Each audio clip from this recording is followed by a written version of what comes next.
Oi, tudo bem?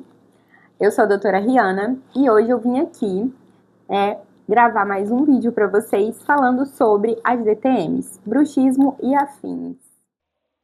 Espero que vocês gostem do vídeo. Meu intuito aqui é ajudar colegas, profissionais, até mesmo pacientes que possam assistir. Vou falar de uma maneira rápida, fácil e didática. Hoje eu vou falar sobre diversos tópicos de DTM, né? Vou falar mais do que isso, eu vou falar também, eu quero te ajudar a diagnosticar o seu paciente no seu consultório, de como você vai fazer, né, esse diagnóstico, chegar ao diagnóstico e fazer um plano de tratamento, incluir isso no seu plano de tratamento, no seu dia a dia clínico, correlacionar com a sua clínica diária, do que você já faz, de qualquer área que você atue. Então, meu intuito é esse, é ajudar você, profissional que chegou aqui, que vai ver esse vídeo. Você pode ser fisioterapeuta, fonoaudiólogo, dentista, de qualquer área, orto, pério, reabilitação oral, até harmonização. Todo paciente tem uma TM, tem uma articulação temporomandibular. E você com certeza vai ter, ou tem já pacientes com DTM, com bruxismo, com alguma dessas patologias. E todos esses pacientes procuram você por um motivo, normalmente é pela dor, né? Essa dor, ela pode ser de qualquer origem na região orofacial. Pode ser a dor de origem dentária, que é a mais comum, né? Ou até outra. Às vezes a própria dor de dente gera uma mialgia, né? Uma extração dentária pode gerar uma dor persistente na musculatura mastigatória. É comum paciente com siso permanecer com dor ali, com trismo por semanas. Paciente pós-tratamento oncológico. E é por isso que você tem que saber diagnosticar a DTM também no seu consultório, no seu dia a dia, né? E eu acho até que tratar é importante, porque você agrega valor no seu tratamento. Nós somos os profissionais que mais estudamos essa articulação, então a gente tem que saber diagnosticar e tratar ela. Primeiro passo para isso, e vou fazer isso de maneira bem sucinta, é relembrar a anatomia dessa articulação. Eu vou falar bem sucinta mesmo, com algumas coisas que você tem que lembrar para criar um raciocínio lógico e chegar a um diagnóstico. Não vou falar da articulação detalhadamente, porque isso normalmente a gente aprende na nossa aula de anatomia. Posso até fazer um segundo vídeo falando só sobre isso.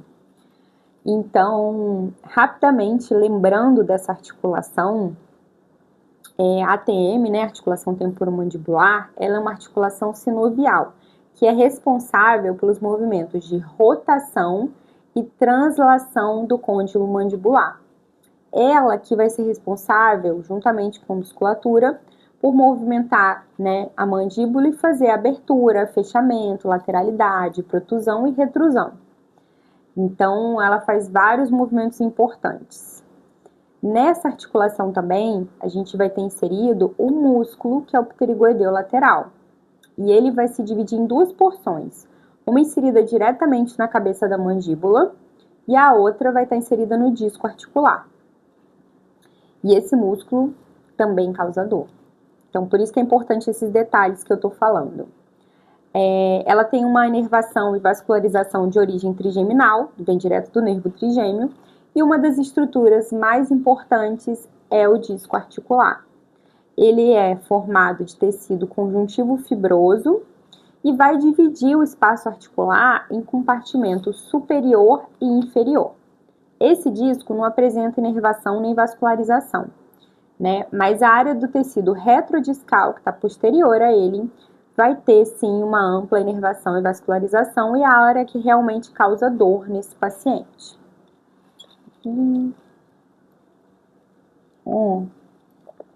É importante a gente lembrar que o disco também é uma das estruturas que vai permitir os movimentos dessa articulação e que acompanha o movimento condilar, né? Ele é flexível, ele se adapta muitas vezes, mas dependendo da condição que você tem, ele vai gerar um travamento nessa mandíbula.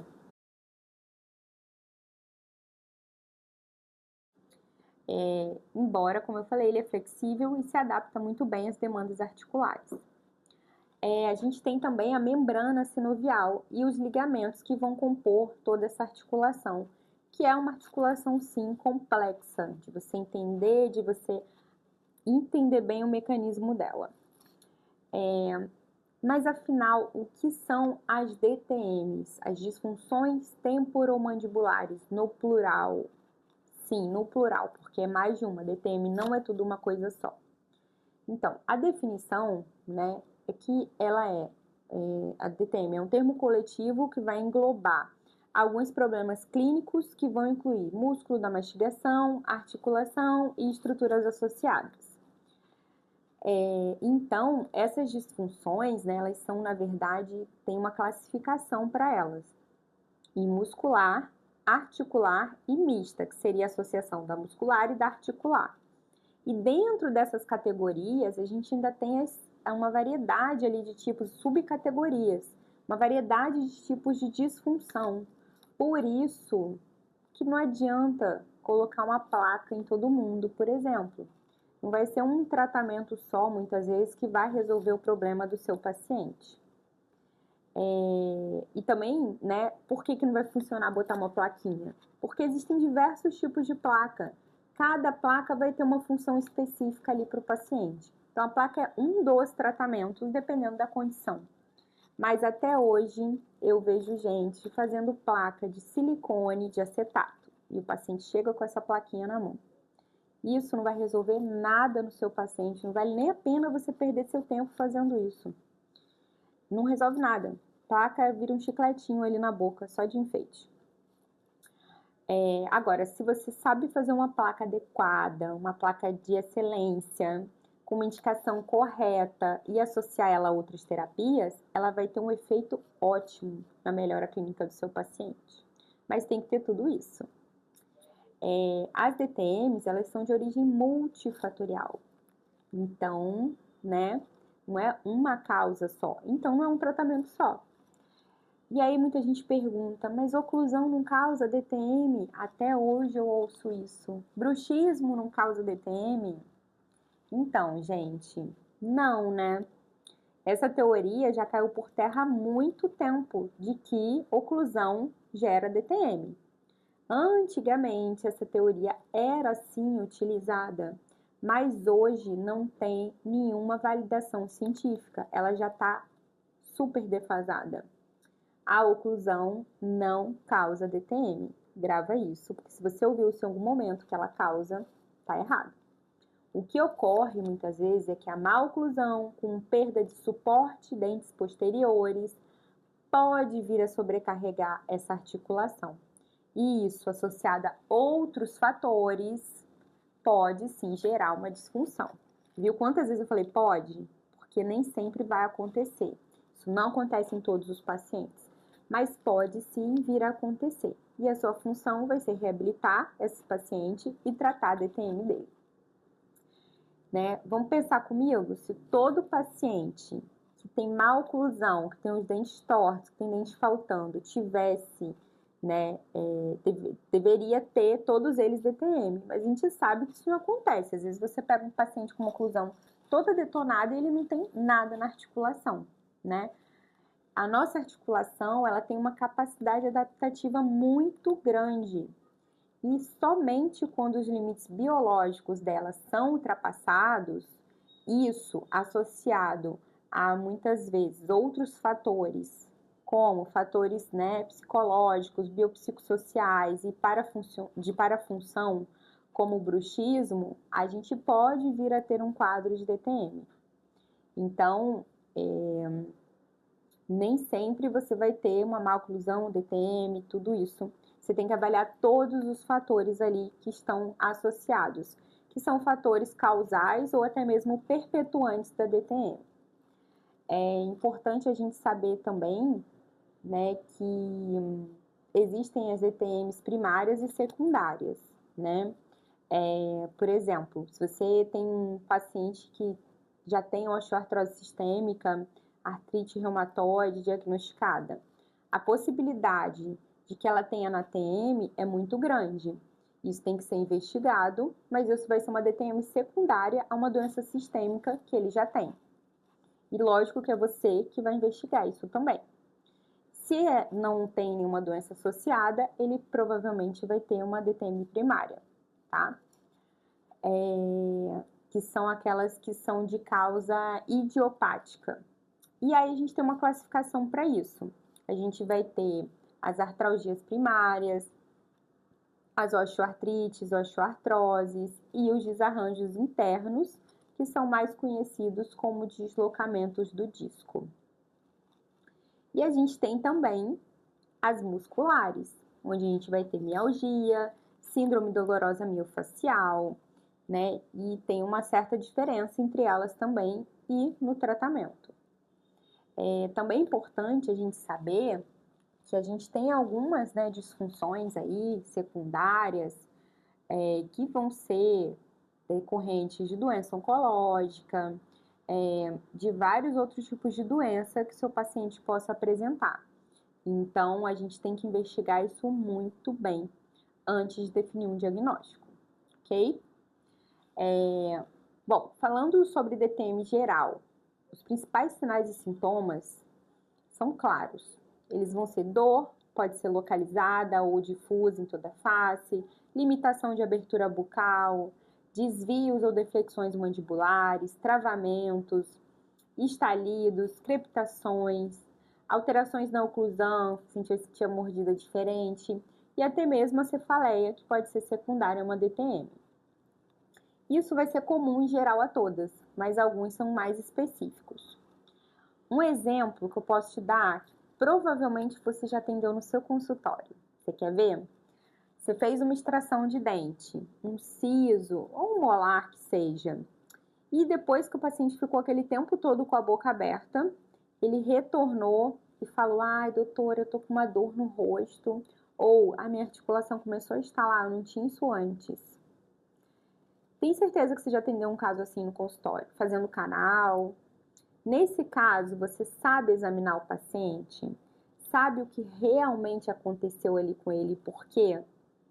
Sabe tratar e deixar ele sair sem dor e sem queixa do seu consultório? Isso é importante. É muito importante a gente pensar nisso, a gente saber resolver o problema do nosso paciente naquele momento. Normalmente, né, nos cursos de graduação ou até de pós, a gente acaba não vendo muito essa área. Eu não tive isso na faculdade. Às vezes tem uma aula ou outra ali perdida de DTM. Eu nem tive, né? Eu fui me interessar num segundo momento quando eu já estava entrando na pós. Mas eu tenho certeza que você pode e vai aprender sobre esse tema, porque é um tema muito rico, muito amplo. E eu quero te mostrar como você vai conseguir integrar tudo isso no seu dia a dia clínico. Como você vai examinar o seu paciente, né? Como você vai solicitar os exames de imagem para ele, como você vai diagnosticar tudo isso de forma fácil, de forma prática. A teoria é muito legal, né? A gente saber, né? Ter conhecimento. Mas na maioria das vezes, o paciente não vai chegar com aquela queixa bonitinha, tá estalando, tá doendo aqui. Nem sempre ele vai saber descrever isso, todo o problema que está acontecendo com ele. Então, e lógico, né, ainda tem as queixas dentárias também que vão chegar para você e que podem estar presentes ali e atrapalhar também o seu diagnóstico da DTM. Então, é importante você saber distinguir tudo isso, saber o que está relacionado a um quadro de DTM, o que não está,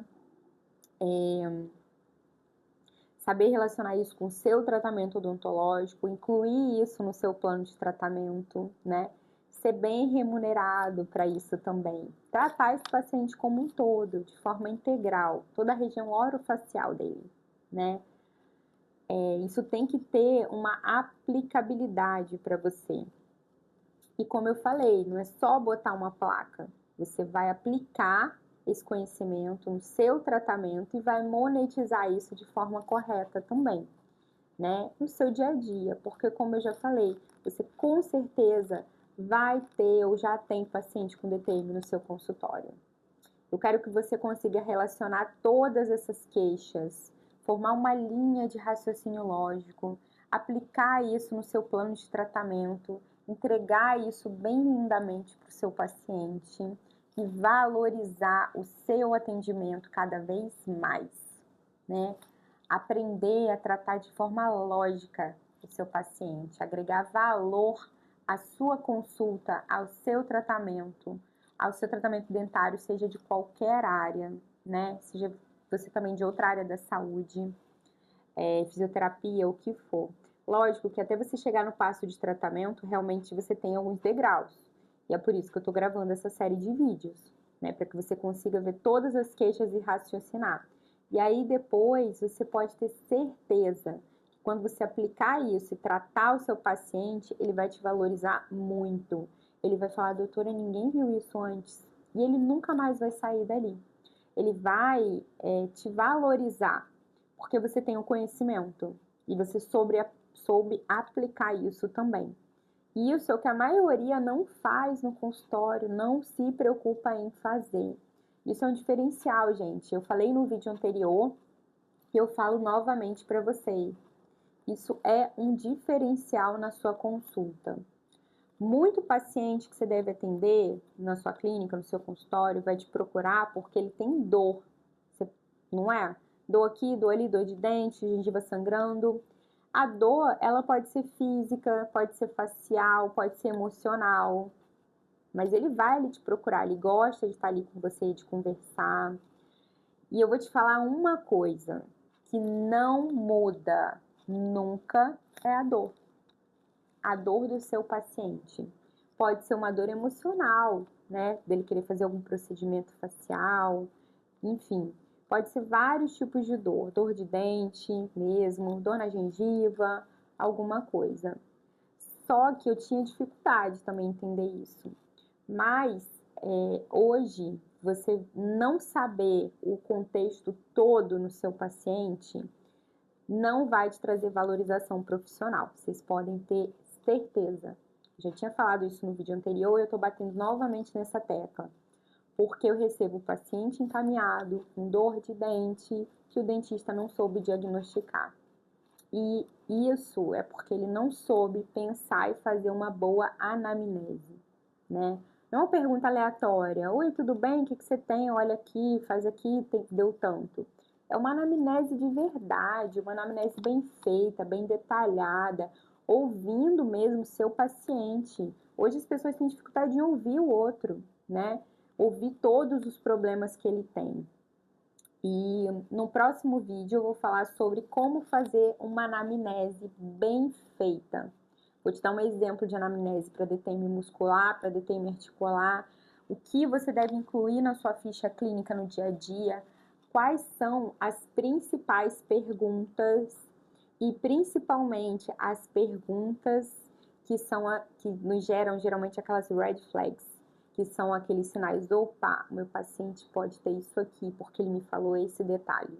Então, vão te ajudar muito no diagnóstico. Isso eu aprendi há muito tempo atrás, quando eu fiz a minha pós-graduação, né, lá no Hospital das Clínicas, e a gente aprendia muito sobre semiologia, sobre diagnóstico, e é o principal. Depois que você diagnosticou, você vai solicitar o exame para comprovar praticamente o seu diagnóstico, ou ver um grau da doença, ou te ajudar a nortear o tratamento, o melhor tratamento para aquele caso, mas você já ganhou o seu paciente ali. E aí, você vai fazer isso e associar os tratamentos que você já faz no seu dia a dia. E aí, não tem para ninguém. Seu paciente vai ficar feliz, vai te indicar, vai voltar sempre no seu consultório para tratar com você. Então é isso, até o próximo vídeo. Eu vou vir falando primeiro sobre exames de imagem.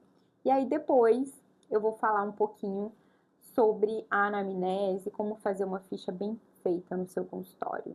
E claro, né, que você vai cobrar a sua consulta, porque vai ser uma consulta diferenciada dos demais.